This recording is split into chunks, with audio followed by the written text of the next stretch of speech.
بسم اللہ الرحمن الرحیم۔ السلام علیکم۔ روزانہ واقعات سننے کے لیے اس چینل کو سبسکرائب کریں۔ حضرت ایاس بن سلمہ اپنے والد حضرت سلمہ سے نقل کرتے ہیں کہ انہوں نے کہا، ایک مرتبہ حضرت عمر بن خطاب رضی اللہ عنہ بازار سے گزرے، ان کے ہاتھ میں کوڑا بھی تھا۔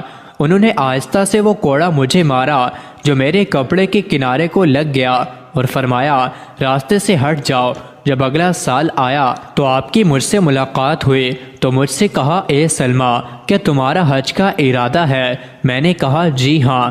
پھر حضرت عمر رضی اللہ عنہ میرا ہاتھ پکڑ کر اپنے گھر لے گئے اور مجھے 600 درہم دے دیے اور کہا، انہیں اپنے سفر حج میں کام میں لے آنا، اور یہ اس ہلکے سے کوڑے کے بدلے میں ہے جو میں نے تم کو مارا تھا۔ میں نے کہا، اے امیر المومنین، مجھے تو وہ کوڑا یاد بھی نہیں رہا۔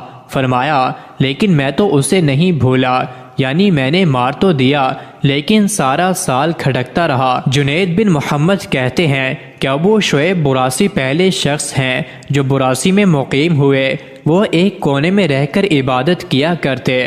ایک دن وہاں سے بادشاہوں کے گھروں میں پرورش پانے والی ایک لڑکی گزری۔ اس نے ابو شعیب کو دیکھا تو ان کی حالت اسے پسند آئی۔ اس نے تہیہ کر لیا کہ وہ دنیا سے دور ہو کر ابو شعیب کی خدمت میں رہے گی۔ اس نے اپنی تمام ملکیت کی چیزیں اتار دیں اور درویشوں کا لباس پہن کر ان کی خدمت میں پھر حاضر ہو گئی۔ ابو شعیب نے اس سے نکاح کر لیا۔ پھر وہ ابو شعیب کے ساتھ کئی سال تک عبادت میں مصروف رہی اور پھر دونوں کا اسی حال میں انتقال ہوا۔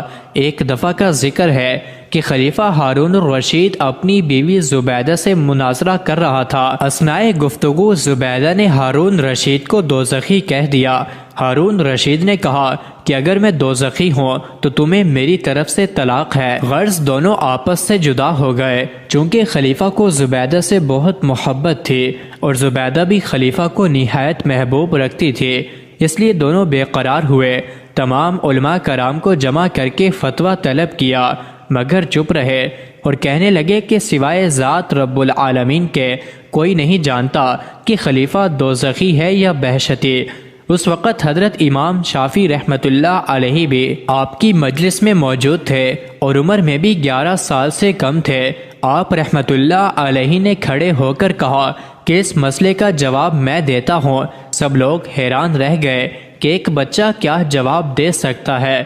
تب ہارون الرشید نے آپ کو بلا کر پوچھا تو آپ رحمۃ اللہ علیہ نے کہا کہ چونکہ آپ سائل ہیں اس لیے تخت سے نیچے اتر جائیں اور مجھے تخت پر بیٹھنے دیں، تب میں جواب دوں گا۔ خلیفہ نے ایسا ہی کیا۔ جب آپ تخت پر بیٹھ گئے تو فرمایا کہ تمہارے سوال کا جواب بعد میں دوں گا، پہلے تم میری بات کا جواب دو۔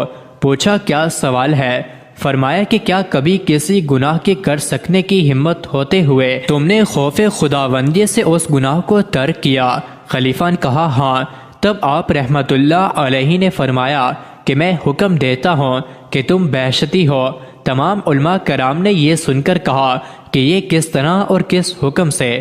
آپ نے فرمایا، قرآن کہتا ہے، وَمَا مَنْ خَافَ مَقَامَ رَبِّهِ وَنَهَى النَّفْسَ عَنِ الْهَوَىٰ فَإِنَّ الْجَنَّةَ هِيَ الْمَأْوَىٰ۔ یہ آیت سن کر تمام علماء کرام آفرین کہتے ہوئے کہنے لگے کہ جب بچپن میں یہ حال ہے تو جوانی میں کیا ہوگا۔ مزید ایسی ہی ویڈیوز کے لیے چینل کو ضرور سبسکرائب کریں۔